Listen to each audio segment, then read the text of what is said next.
वाच पुत्रम. काय म्हणते मदालसा त्या जीवाला, अरे जीवा तू स्वतःला ओळख, तू कोण आहेस? अरे जीवा तू शुद्ध होसी, तू शुद्ध आहेस म्हणजे तू केवळ आहेस. तू बुद्धोसी म्हणजे तू परमेश्वराच्या आनंदाला पात्र होऊ शकतो, तू बुद्ध आहेस. काय सांगते मदालसा? कोण आहेस तू? शुद्ध आहेस. तू स्वतः परमेश्वराच्या आनंदाला पात्र आहे म्हणजेच तू बुद्ध आहेस. संसार माया परिवर्तितोसी. या संसार आणि या मायेच्या पलीकडे जाण्याची क्षमता ती तुझ्या ठिकाणी आहे. अरे काय झोप घेतोयस तू?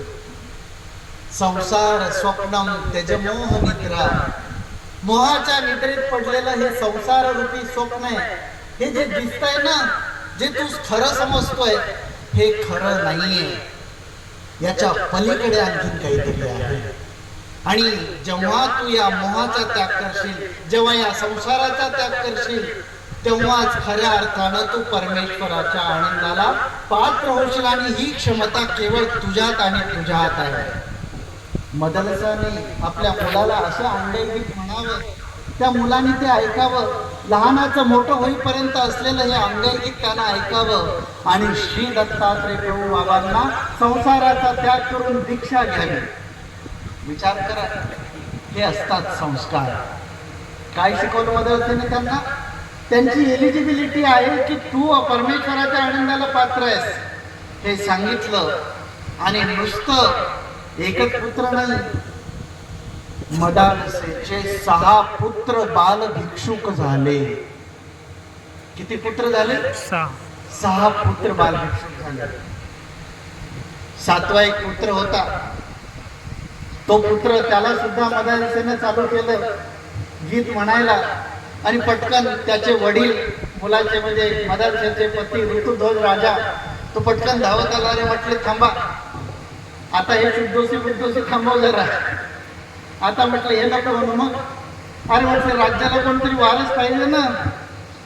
6 पुत्र जे झाले ते संन्यासी होऊन गेले, बाल भिक्षुक झाले, दीक्षित झाले, संसाराचा त्याग केला.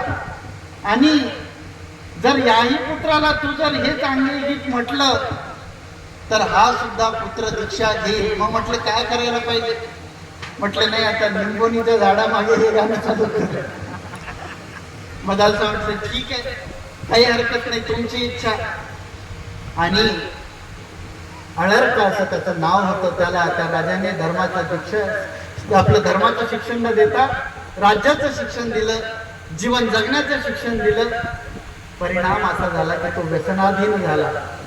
जिथे दृश्य जगतातल्या गोष्टींवर भर दिला जातो तिथे अदृष्ट गोष्ट साध्य होऊ शकत नाही. नाही नाही लक्षात घ्या. आम्हाला त्यांना अदृष्ट शिकवावं लागेल. आम्हाला त्यांना अदृष्ट परमेश्वराची जाणीव करून द्यावी लागेल. कथानक फार मोठं आहे, मी ते सांगत बसणार नाही. पुढे अनर्काच्या सुद्धा परिणिती श्री दत्तात्रय महाराजांचा शिष्य म्हणून झाली.